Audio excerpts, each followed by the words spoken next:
सदाशिवसमारम्भां शङ्कराचार्यमध्यमाम् अस्मदाचार्यपर्यन्तं वन्दे गुरुपरम्पराम्.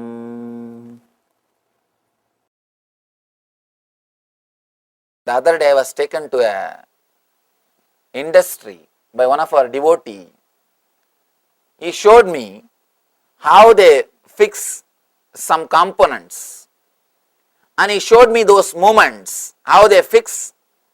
Each person is taught how they should fix, and a same way of movement means they are trying to create or increase the productivity by reducing the hand and body movement. I was shocked. I said, "Oh God, you are working in a wrong line." Actually, the truth is, the more you are free to move your body, the more you are messing up, the more you will be creative and productive. Fussy logic is the logic for production. When you are organized, when you have a clear diagram and move your hand only 3 times and move the hand this many inches right, this many inches left, when you have a system, you may be running a good industry, but you will not be having a living people. See, with a robot or with machines, you can design all the movements. You can reduce so that the wear and tear will be less, so that the movement can be less. When the movement is less, naturally wear and tear will be less. The logic to work with the machineries are totally different from the logic to work with the human body. Human body is such, the more you put to use, the more it starts expanding the energy.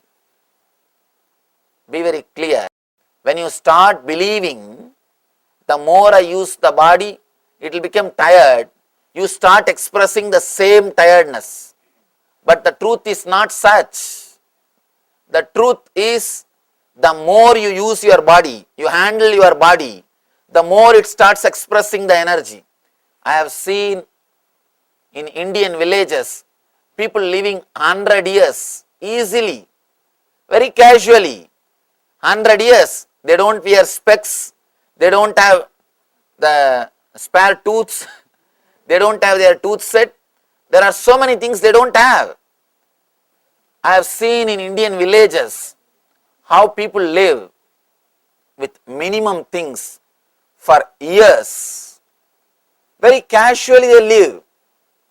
And I have seen in Tibetan villages, people living 140, 150 years easily. Just because they know the truth, the more you use the body properly, more it expresses the energy. The more it is used, the more it expresses the energy. But unfortunately, in the so-called developed countries, man is put along with the machineries. You are just an utility for people. So you are just replaced. You are, even the idea, man is called one more machine. If I employ one man, how many machines I can reduce? If I put one machine, how many men I can remove from the job? That is the way you are calculated. That is the place given to you. So all the hand movements, body movements, everything is taught. You are made to believe you are also like a machine. If you use yourself too much, you will have wear and tear. You will also have the same problems. By and by, you started believing this and you start behaving just like a machineries. You forget you have a life. You forget there is a different source of energy for you. But as long as you are driven just by fear or greed, you will behave like a machines only. The more you use, the more wear and tear.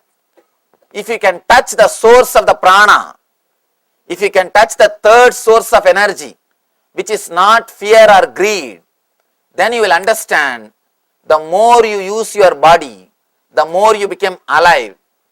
But for that, you should understand how to move your body without fear or greed. Without fear or greed. As on now, our body moves only with fear, only with greed.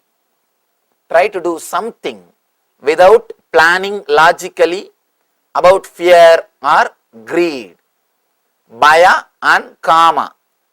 How to move the body without fear, without greed.